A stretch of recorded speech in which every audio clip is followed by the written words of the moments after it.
Hi, I'm Jeremy, the author of Exploring Arduino. What you're about to watch is a brief video demonstration of one of the projects in the second edition of the book Exploring Arduino. If you don't already have the book, visit exploringarduino.com to learn more about it and where you can buy it. If you make a cool project from the book and want to share it, please use the hashtag ExploringArduino on social media. Okay, good luck with the project. This is the final project from the second edition, chapter 11 of Exploring Arduino. This uses all three axes of a three-axis accelerometer to make an audio-visual effect.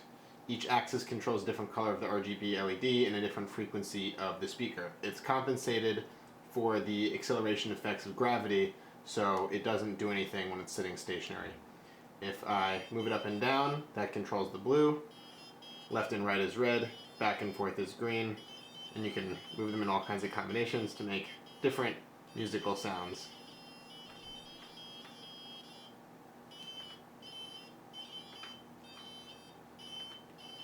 You'll notice that I've attached the Arduino to the bottom here with some blue tape to hold everything together so I can shake it around freely without wires coming out. You'll also notice that if I just hold it to one side or the other, it's going to play continuously because now I'm not compensating for the gravity in that direction.